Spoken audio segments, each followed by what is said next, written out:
Hey friends, Dave Taylor here, coming with another episode of the My Pilgrimage podcast. This one's taken a little while to get together. I apologize. I've been real busy with the Voyagers podcast. If you haven't listened to that one, voyagerspodcast.com/where to listen, and you can find it on Apple Podcasts, and you can find it all over the place. We're having a ton of fun. The latest episode's about Burning Man, and a friend of mine named Jonathan Udis is a mystic. That really cool story. So hop on over there, listeners. We got everything from winemaking to chefs and politics and everything. So hope to see you over there. For now, we're going to be talking about marriage, and this is just part one in a series that we're going to do about marriage. Today, Seth and myself and our good friend Sam Vert, our oldest friend, got together and talked about our particular marriages. 3 very different stories.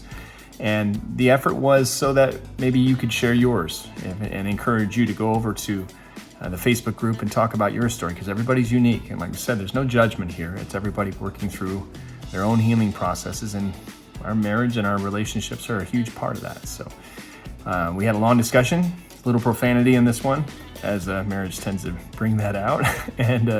But we hope you find it helpful. So we'll see you on the other side. Okay, we are here to talk about marriage. Marriage. That blessed arrangement. You got to pull that clip. Yeah, I will. Marriage. Marriage is what brings us together today.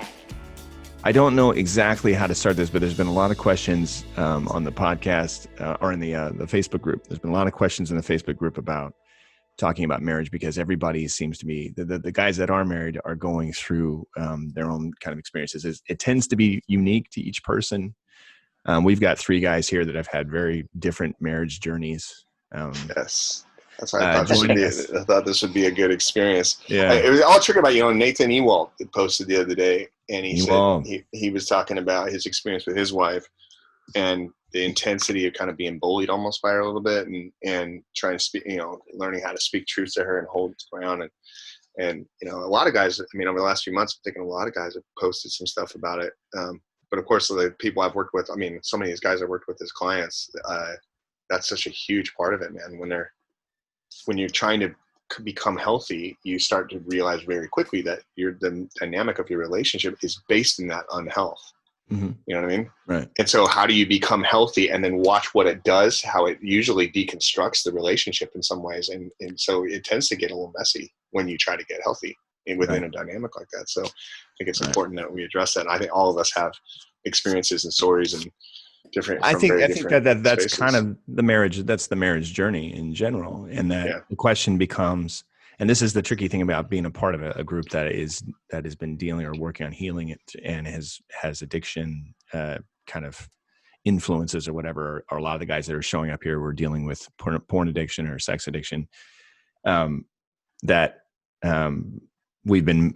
know for me, I was married and a porn addict and an evangelical Christian, and all of those things kind of swimming in the same bowl of soup. I guess I would say this: if my wife hadn't been willing to go on that journey with me, then we wouldn't be married anymore, right? And say something about your relationship with her uniquely, because you married your soulmate, and not everyone does that.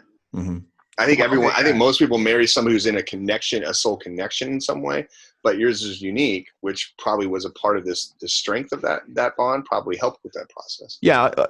I know we got Sam. Sam is going through a divorce. Yeah. Seth is. So we should set this up, because we're going to kind of do what marriage was for us. What it is for us, and then maybe what it could be. Yeah, I married a person I fell madly in love. We fell, it was love at first sight, literally. It was a thing. I can say this, that honestly, my wife has always been spiritually open and curious about her own spirit, and been working through that, and has been ahead of me in a lot of ways. Not that we've been in perfect spaces as humans. We both have egos, and we both have worked through that stuff. But there was this kind of, we've always been on the same wavelength. We just have. And so it was natural, as I was deconstructing and moving through and doing my healing work, she was doing the same thing. And we just kind of moved. And if one of us ever stepped far out in front, the other one would kind of catch up. And that happened for both of us along the way. And there were points where I had to say, no, this part of it is not going to work for me. And she had to adjust, and did, and vice versa. There was a point when I was in, I guess, full addict space. and this is before I went to White Raven and before I had my healing experience. There was a point where she's not saying, I'm going to leave you, but I'm not going to have sex with you. You know, she flat out told me, she said, like, you and I are together. We're here, but I can't be a part of whatever's happening inside you right now. I can't help you. And she kept saying, I keep pouring myself out to try and heal this thing inside you. And it's not my job. And she knew that before all that stuff happened.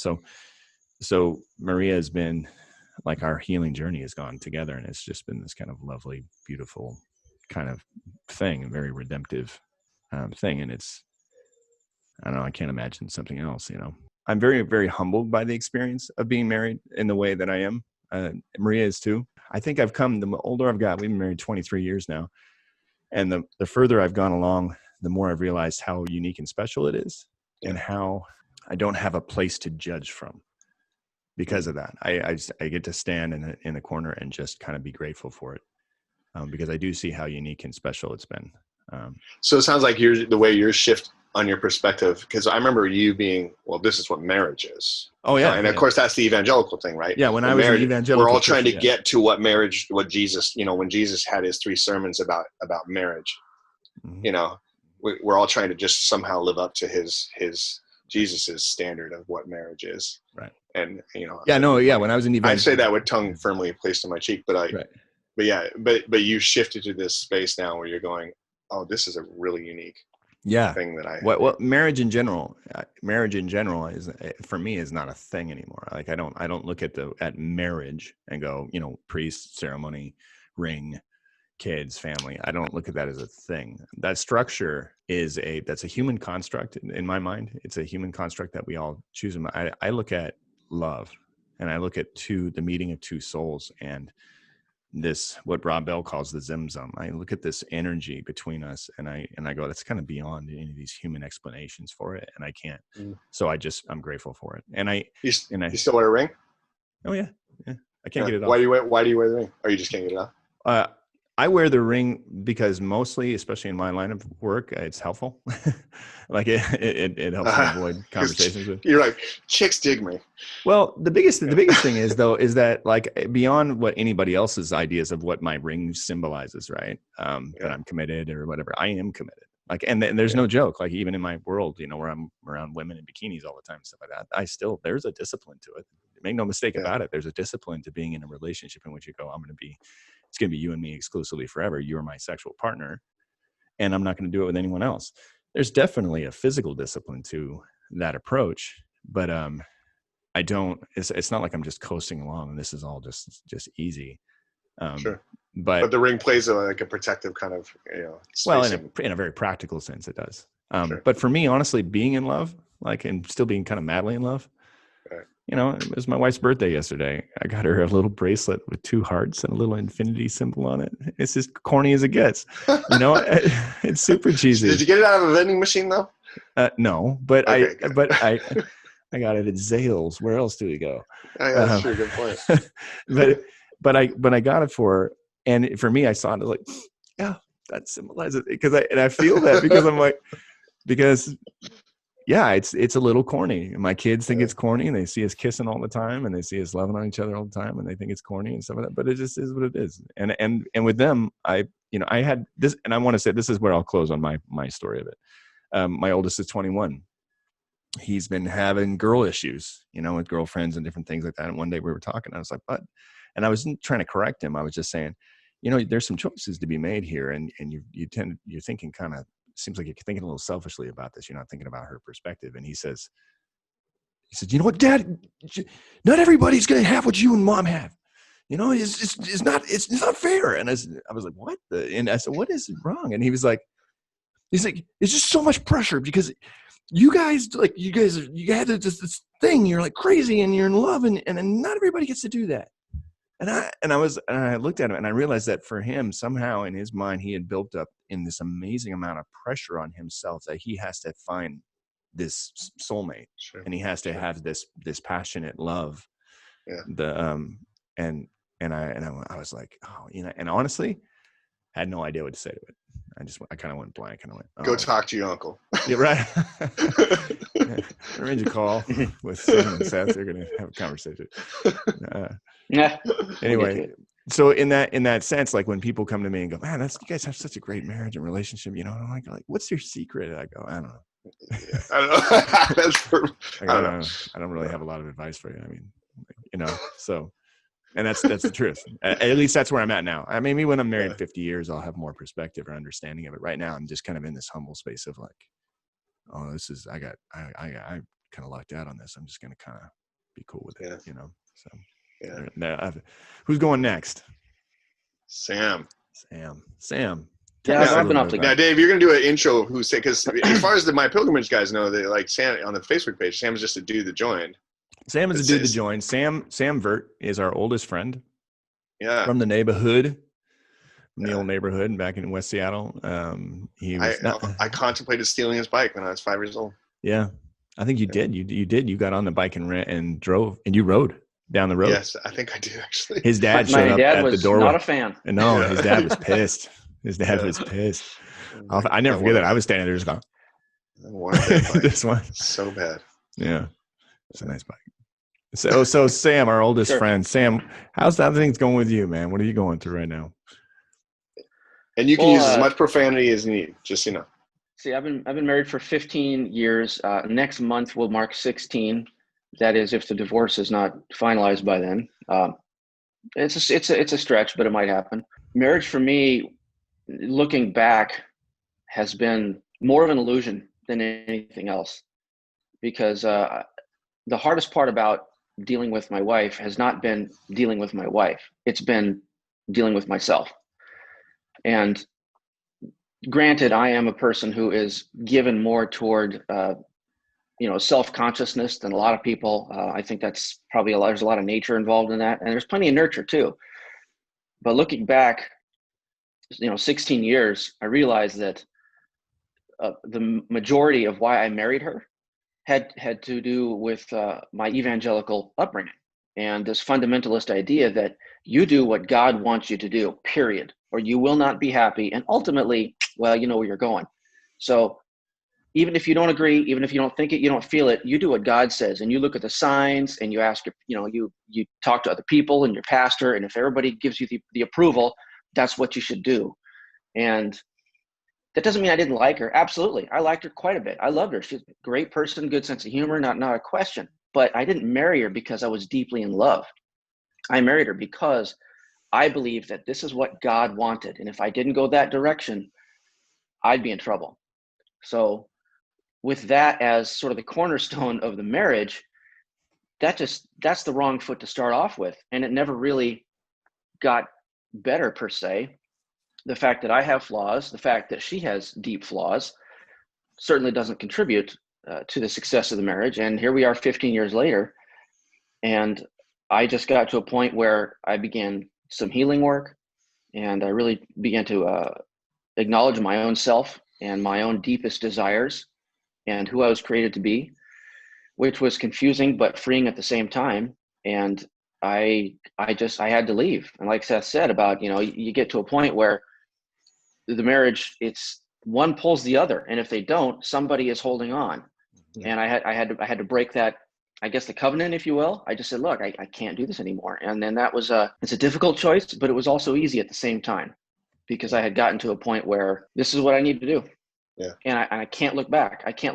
And I tell myself, well, no, what if you did? What if you actually did try, armed with this new knowledge? And to me, that choice just wasn't there. And people ask me, I talked to a few guys at work about it and say, well, what do you think? You think there's any chance of reconciliation? And I just kind of go, no, that's just not happening. It's not an option. Well, and can I give a little context to this? Because Sam and I, for years, would have these conversations over beer or coffee or, or more recently whiskey. And I'd be like, dude, you got to get the hell out of there. Right. And there was this, it's kind of the way you're talking, reminds me of that story of Jesus and the woman with the issue of blood for 12 years. It's like, I always wondered, like, God, why 12 years? Why did it take her 12 years before she's like, I really got to get some help with this? You know what I mean? So when you talk about, like, I finally had to leave, like, there was a toxicity that was present for many, many years that you were kind of sitting in, and it was in a way kind of working on you, right? Yeah, no, it was there, and it was festering. and I wasn't happy. She wasn't happy, and the difference is, I mean, for a while we were both, and you may not completely agree, but in a part we were both at fault because we were both not doing what we know we needed to do. I wasn't doing what I know I needed to do. I'm not exactly sure what was going through her mind. I definitely know there's a lot of trauma involved on her part, but it got to a point where I was free enough to just shake things free. Can I ask you something about that? You might forget. I mean, since we're laying ourselves bare here, when you say I wasn't doing, because I've heard you say that before. When I wasn't doing what I know I needed to do, because your wife was in this very religious, zealous kind of place. You guys have 4 kids. That's an important component of this, right? Sure. When you say I wasn't doing what I needed to do, what are you referring to? What did you need to do that was supposed to? To be totally honest, what I needed to do was anything. What I needed to do was action of some sort, because I would get in the face of conflict, I'll frequently just freeze in place. I just won't do anything. And I'll just sit there and wait until the other person kind of times out and just walks away frustrated, or the situation might have certain dynamics to it, but the fact is I hate conflict with a passion. I run from it. Right. And so I knew that I needed to do something. I needed to be strong. I needed to stand up and take a stance, right, wrong, or indifferent. I wouldn't do it. Right. I would just sit there and the other person might be wrong, but it's like, I don't care. I'm not going to prove it. I'm right in this, but I don't give a fuck. I'm leaving. I'm out of here. I don't want this pain of conflict. Yeah. Interesting. So you feel like in some way leaving her was about avoiding conflict? That is, that's a component. Mm-hmm. That is a component to it. It's not the major one. Right. Because if that was a major one, I would have left years ago. Right. Let's talk about spirit. Like in terms of in the big thing in my pilgrimage is we talk about our spirits and learning to walk in the spirit and how that component plays in. What was that like for you? The spirit to me was tainted from a young age, and that's the problem when I coming from the community chapel. Yeah. There was no healthy way to look at the spirit. I wasn't brought up in a neutral environment where I could really feel things out. I was brought up being told, and that's it.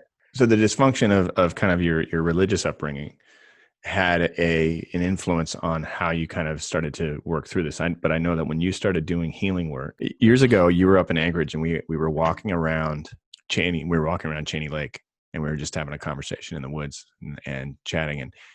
And I said to you, because we were talking about these first ideas on Christianity and stuff. And I said to you, hey, is it hard to be a Christian in America? Do you remember this conversation? I do. I said, is it hard to be a Christian in America? And you were like, yeah, it really is. And I said, did you go to church last Sunday? And you were like, yeah. I said, anybody try and stop you? And you were like, no. I go, did you read your Bible?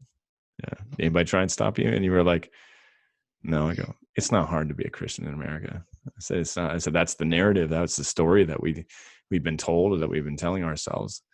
So there's this component of our religious and spiritual understanding that when we shift from the religious narrative to one of a spiritual reality, that you have a spirit that interacts with things, and that stirring that happens inside you. In your marriage, your spirit was starting to wake up to that, and your wife's was just rooted in a fundamental religious kind of understanding, and she wouldn't budge in that. And it's like, as what I saw over the years was watching you slowly religion start to deconstruct and become less and less useful, and spirit start to kind of walk in that space, starting to kind of be more and more about that aliveness that we feel when we're walking in spirit, and where that was just not jiving. What can you describe how that experience was for you? It was like something deep and true within me was finally being given permission to just be, as opposed to being told. And, especially with regards to sexuality and to the selfness of who I actually am. That was never given permission my entire life. That stuff has to be repressed, and eventually it's just going to explode out in a very toxic way. Right. And I think I believe I caught it in time, so to speak, to where I have a chance now. I have a chance to be healthy, to be myself, and to be in a relationship that's also very healthy to each person. But it was this awakening from within that went, wait a minute here. It's okay to be who you were created to be. That's fine. Don't let anybody tell you to be ashamed of that. Right. Now that brings. Yeah. So go ahead, Seth. Yeah. Well, I have a question. I'm curious. Like, it is, you know, because we're talking about marriage itself, right? And you have this experience of it. Do you see marriage as being something you will do in the future or ever again? Or is it something you're open, or when you look at marriage itself, do you like, what use does it have for you now? The institution itself. Does that make sense? Yeah. Yeah, I do. I do think about that, if and I ever get married again. I don't, at this point, that I would say yes. Right now, I say, what does that offer me? Mm-hmm. What does it do? What if I just met someone, had a girlfriend, and we just decide, you know what, we like each other. We're just going to be in this space right here, right now. We don't need marriage. That being said, I don't know. Yeah. It's up in the air. I'm not sure. But right now, my honest reaction is, what does that do for me? Because what has it done for me? Right. Yeah. Right. Yeah. It's a great question. No, it's going to be really interesting to watch how this continues to play out in terms of your life and what you're working through. It's funny because Seth had asked about the ring and the institution, of marriage itself. I've always been pretty comfortable. I think, especially since working through the healing space, I've been comfortable with, I guess you could say, the material kind of parts of the experience of the institution and the social kind of expectations that we're in. There's a couple that we're really good friends with here on the island, and they've been together for 20 some years or whatever, and they're not married, don't share each other's last names. They have a child, they live together, they're acting, and they just chose to never ever kind of institutionalize the thing. And they have a principle behind that. When we talk spirit is so beyond any of these labels and these institutions and all these other things. I mean, it's just beyond that. It's beyond that whole experience of love, that relationship. It's a spiritual experience. For so many of the guys in the group that got married with that same thing, like what you're describing, Sam, this is what you're supposed to do. This is what you're supposed to do. And they get married because it's what they're supposed to do. And they never have had that experience, that deep spiritual, like, what is it to fall in love spiritually with another person? Like to actually like feel that intense pull of spirit. That's something I hope everyone gets to experience. And then when that happens to you, institutions like marriage, it's not even a big deal. You can go, yeah, you want to get, okay, yeah, let's get married. Yeah. Because that doesn't matter. I'm with you. That's, for me, when I met Maria, I was like, I'm done. Didn't matter what form that looks like, honestly. I mean, of course, at the time, I'm an evangelical Christian. It's going to look like marriage, right? It's going to look like a wedding. And that's how that's going to be. Wouldn't have mattered anyway if I had been a Muslim or a Jew or an atheist or totally anti-institutional, whatever form that would have taken. It was the exact same thing. I would have been, I'm done for life. This is the person I'm going to spend the rest of my life walking with. Yeah. Well, let me just take a moment. I just thought of something. I'm going to interject here. What I want to recognize is how important it is to allow people, especially close people, friends, people, family, to speak into your life. Because, when I finally pulled the plug, all you guys, most of my family, when I said, hey, I left, the reaction was universal. And it was, what took you so long? We were waiting for you to finally leave, because they were saying things that I was just trying to deny. It's not that I couldn't see it. It's that I went, no, it's, and finally when I busted free, everybody else says, hey, Right.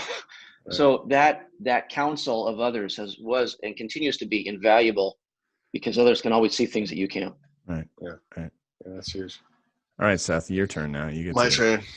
It's so funny how different all of our experiences have been. Don't make it too weird.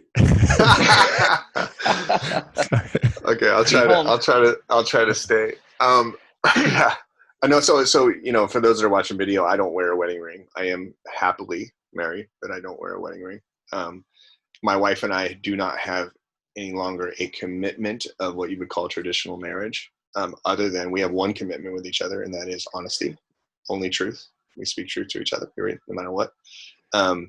This has been a result of a extremely, we've been together almost 30 years. So it'll be 30 years in January. No, Yeah. 30 years, January 31st will mark 30 years since we started, quote unquote, going steady. And Wow. we Yeah. were high school sweethearts. I was 15, she was 14, and we've been married 17 years, but we have had the most intensely just difficult relationship. And I've been in love, like the love that Dave was talking about. I've experienced that 3 times, never with her. And got my heart smashed every time it's happened, like ground into fine powder. I mean, it's been a fascinating kind of experience, and especially some of those like created a sense that that's what I was always hunting for. Like that's the thing this thing has to be. And if I step back from my the saga of my relationships, I look back and I go, oh, but that served a good purpose, because there was this thing in me going, so you meet someone, you fall in love, and you know how the main characteristic when you fall in love is how easy it is. Like it's just so easy. You just love. Now, if I'd married any one of those people, I'm sure that the time would have come where my trauma rose up and their trauma rose up. And, I mean, same with you and me. I mean, you didn't get into the difficulty that you and Maria experienced, but you've had plenty of that, right? Yeah. Sure. But the thing is, there's this, that you get to experience inside that space what love is. Like love is actually quite easy. It's just a free flowing giving and receiving. There is nothing disrupting that flow. It's just a river with nothing in it. And because I had those experiences, my marriage, I always had this target. Like I want it to be like that. And I didn't know if that was possible, because of course, when I was young and immature, there was a sense of, well, that's something that just happens to you. It's not something you can create. Right. And I have realized now, after all this time, that you actually can create that. My wife and I have a deep soul connection. Okay? I mean, and when I say that, just understand, I mean, very specifically mean on a soul level, outside the body. Before this lifetime, we know each other.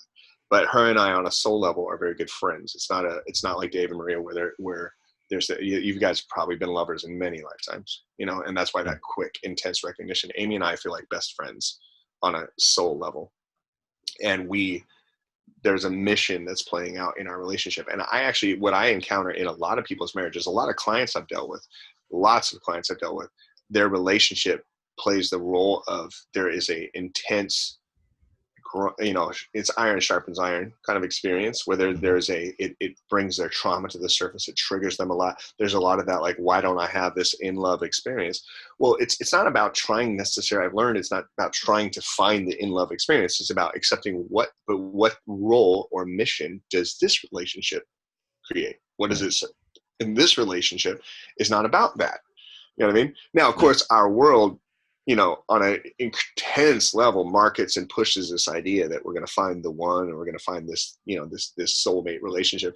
When the truth is, like, each relationship serves its own purpose. The question is, this contract that I have with my wife, what was it all about? When we signed this contract, and we kind of view it that way, what was the mission? What plays it? And that has been a massive, massive transformational experience of, I'm going to grow, you're going to follow. You're going to grow, I'm going to follow. We're going to grind against each other, and we are going to learn to release all attachments. One of the reasons I don't wear a ring is that we don't have an attachment to the marriage as a structure. You guys have both said it well, in the sense that marriage itself is a cultural context. Yeah, totally. It's not institution by God. Okay. And if anybody's listening to this is triggered right now, just go into the pain, just chill out, deal with your stuff. Marriage was not made by God. Okay. Marriage was, I mean, and I don't know if you read, I know evangelicals don't actually read the Bible, but if you read it, it's everywhere in there anyway. Like, it used to be lots of wives. Why? Because you're trying to build a tribe so you can survive this tribal life. Right. And then it became this thing. And then we made it into this weird freaking, westernized, like, love thing where we all spend thousands of dollars and stand up on a stage and say shit we don't understand. I mean, you know what I mean? I mean, think about the vows. I was in Sam's wedding. I mean, I was there. Like, he was playing the guitar and singing worship songs, and we were all like, oh my God, like the angels were literally descending from heaven to bless this thing. You know what I mean? And it's not that it wasn't holy and sacred, but it was also a major part of constructing an illusion that was supposed to hold us. And now we must maintain the illusion at all costs. And actually, if I could say something about that, that's a really interesting way to put it, because I remember, and Sam, I hope you don't mind us talking. Is it cool we talk about your wedding? Oh yeah, no, let's relive it. While you're at it, why don't you give me a paper cut and pour some lemon juice in it? Yeah, twist that knife, please. Do you want to grab a whiskey real quick and just do a couple shots, and we'll talk about your wedding? Well, we all three of us had weddings. Yes. Mine was dumb. Your wedding was epic, man. It was beautiful. It was beautiful. Hey, I was your MC. Come on now. Yeah, it was awesome. I know. Mine was so, we had no money. Maria just got back from basic training and in the Army, and we borrowed the decorations from the 50th wedding anniversary party that was in the church right before us. Ring bearer he didn't know what the fuck he was doing. Poor Gary, he had a temper tantrum. No, but it was the funny thing is we were again kind of going back on this kind of soul connection thing. I was backstage and the pastor Kevin Brissetti, he comes walking over and he looks at me and he goes, "You're freaking me out." And I said, "Why?" And he goes, "You and Maria are so calm. I've never seen this before." And I go, "Oh." I was like, "Yeah, no, I just want to get this done and so we can move on." And we were just, because we were already married. Yeah, if that makes sense. Like in the spiritual sense, we were done. And it was like, we knew fully that this was a ceremony we have to do because this is what everybody, but we're done. Again, it was that this thing is, we're doing this for the rest of our lives. And that's not how that's going to be. Yeah. Sam, it was funny. I remember at Sam's wedding at one point, you guys were doing worship and Catherine was singing and praising and Sam was playing and there was an intense, I felt the unity of that whole experience. I remember feeling it. I remember going, beautiful. Wow, it really was. There was this kind of unified thing. And I get the sense now, like with Kat, that she wants it all to go back to that if we could just get back to that experience, then everything would be fine. Yeah. We'd be fine. We were supposed to do that for the rest of our lives. And so there's no evolution. There's no progression. There's no changing, and there's no allowance for change. There's no right. Well, in her view on this marriage's conflict, and is that Sam is walking away from God. Right. That's it. That's what's happening, and it's all my fault. And you're right. She wants to return to this place where we lift up holy hands, and it's all about God. And that's just not how I see things anymore. Right. But it's not that you don't believe in God. Oh yeah, no, that's it. There is nuance involved that I believe that she's either not ready for or not willing to look at. Right. And that's the thing. And so like in a marriage as an institution, like any institution, if one part of the institution is looking to change or adapt or grow or expand or become something else, the other parts of the institution either have to adjust to that to allow for it, or the institution falls apart. And that goes for other institutions outside of just marriage. I mean, it goes for anything. Like I deal in corporate America, my whole career, and we watched, functional parts of an institution that are doing really well, or really healthy, or starting to grow and expand, or there's like a dynamic leader in that space. And if the rest of the institution doesn't adjust to that and go, cool, hey, let's lift that, let's allow it, let's go. There's this rot that begins to happen, and little factions grow up, and all of a sudden you have these corporate silos, and it stunts the whole thing. It just becomes this dysfunctional mess, right? And fractured. Yeah, it becomes totally fractured. But it's funny because if you look at the actual weddings, you look back and Seth, like your wedding, you guys were superstars at your wedding. Right. Oh, yeah. Because we were really good looking. That's the thing. You were. You had the limo, and you guys were out the limo window waving. And, we were just really, really ridiculously good looking. And and so everybody's like, well, they must have great sex, and they're really good at it. They're really good at it. They're going to be great at sex. Oh man. And they had and the truth is, like, we hid it in the programs. I don't know if you guys remember this, but on the back of the program, there was written a short part of a song lyric on the back of the program from Derek Webb in a song. It was a song he done with Cayman's Call called "Love Is Different Than You Think." And on the back of the program, it just said this: it said, "Love is different than you think. It's never in a song or on a TV screen. It's never in a word spoken at the right time, and everything's all right." Right. That was it. We hit it on the back because we did not know what we were doing, and we knew that. We got married because we were literally like, we don't know what we're doing, we're totally codependent. We can't seem to get out of this relationship. We literally had this conversation. We don't know what to do. Let's just do this and we'll figure it out. Right. And we committed to this really intense, grinding, breaking, screaming, my marriage has been it was like the embodiment of that presidential debate. What was it Tucker, or that one guy said, he's like, it's like a car crash inside of a hot mess inside of a tornado kind of thing. That's been our marriage.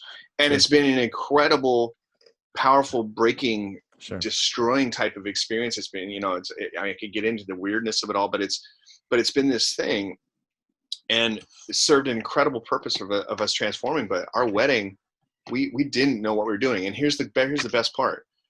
The whole thing, we were speaking to this whole thing, right?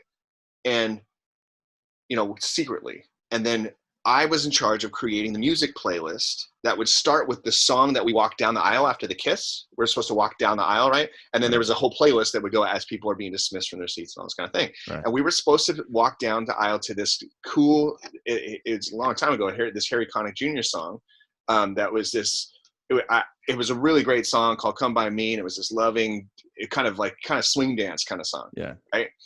And when I put the playlist together, this is back in the iPod days, you put the playlist. I just had this weird thing where I thought it was track number 1, and I was moving fast when I was making the playlist. And so I put it on there. It turns out the song I wanted was actually track number 2. I put track number 1 as the song we're going to walk down to. So we kiss, pastor pronounces man and wife, and then the song starts, and it's this slow bluesy song called I'm Going Nowhere with Love. I remember that. Yeah. I remember that. And we were like, we walked down the aisle, and I literally went, the hell? I remember that. I'm going nowhere. Oh, shit. Love. Yes. It was like this. And I remember thinking, it's perfect. Something about this is perfect. Because we didn't know what we were doing. And so we committed to that from the beginning. We don't know what we're doing. And through the years of the struggle and the pain, and I'm going to admit it, a lot of people listening to this probably already know this, but I had an affair at one point during that time, and which was the best thing that ever happened to my marriage. The breaking and the healing and the grinding and all that kind of thing. I remember when I met that person, I came home and I just had this realization. I don't have to, this is horrible. Like this relationship is terrible. And it started a whole new process of us healing and growing. And the journeying through that, we've come to this point where, the car crash that it was has reached so much beauty. And now it's this very, very simple thing. I speak the truth. She speaks the truth.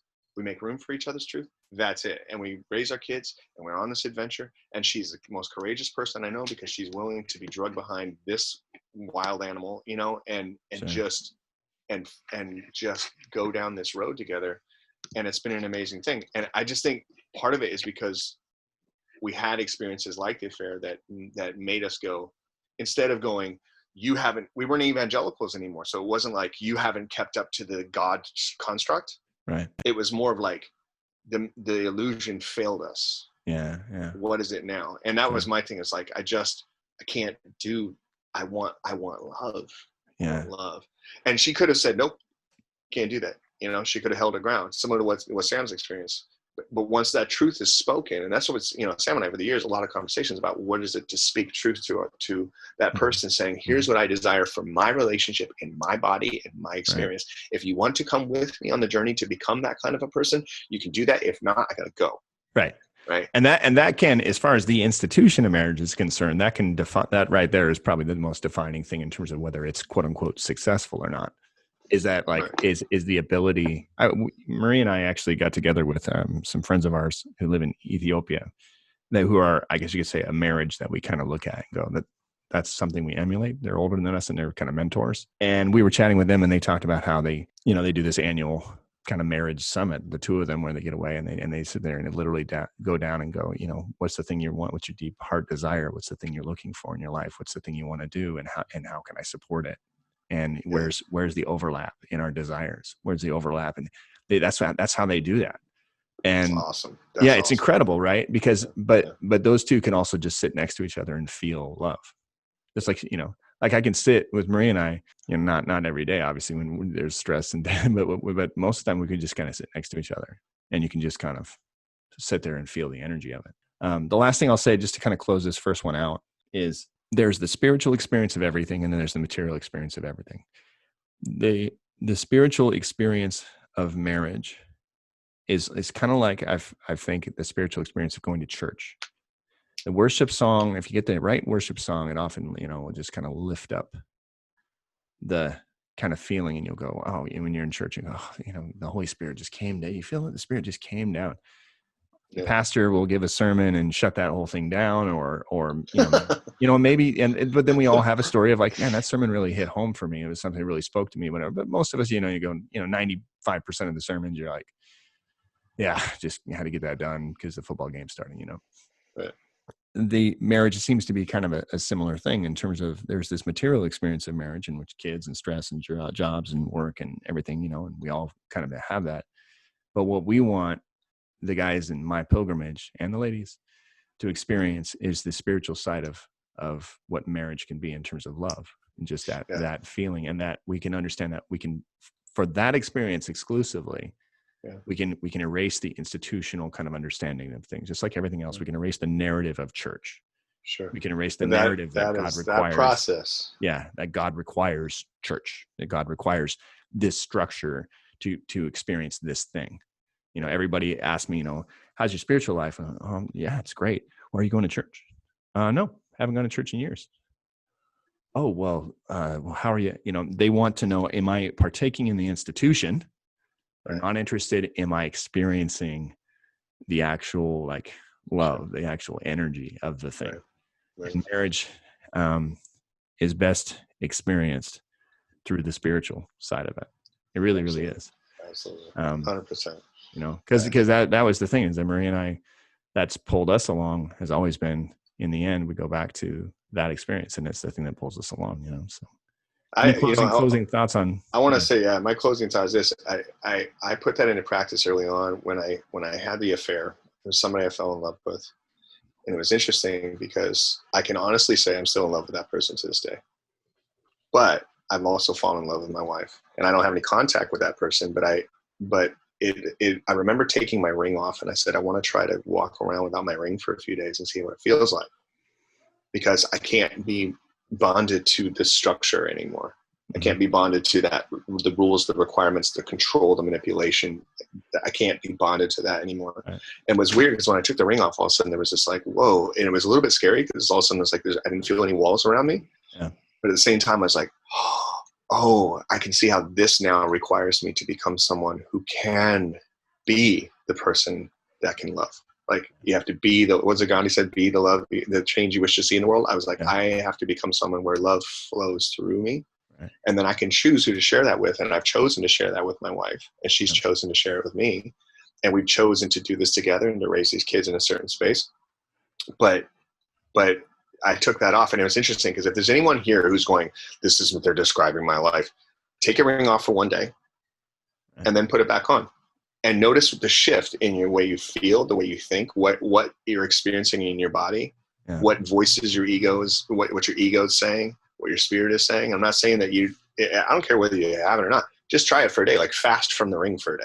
Right. You know what I mean? So if you don't go to church for a month, so hey, don't go to church for a month and then see if God has abandoned you somehow. Right. You know what I mean? Yeah. These are healthy kind of experiences to see how we are actually being boxed in by an egoic structure and institution as opposed to actually flowing in spirit. Right. So there's much more to be said about that, obviously. Man. What's your closing thoughts, sir? The biggest thing that I'm going through these days is this realization that, at the end of the day, I don't have to live with my wife. I won't be living with my kids. I won't be living with my family, but I do have to live with myself. And that is a person who will be with me until the day I die and beyond. And if I don't take this opportunity and every opportunity to allow a marriage and then the next relationships to illuminate myself, and marriage is the best tool at that, then I'm really missing out on all that I can be. Right. And that is the most glorious and painful experience I have ever gone through. And right now it's kind of reaching a climax. It is difficult to look ahead when I'm in this dumpster fire right now. I mean, everybody's 2020 is a mess. And here I am, I left in January and I might get divorced in December. So the circle is complete this year. And my head's spinning a bit, but the opportunity to look at oneself is invaluable. And I hope that everybody gets that opportunity and recognizes it, because everybody gets it, but do you recognize it and will you take advantage of it?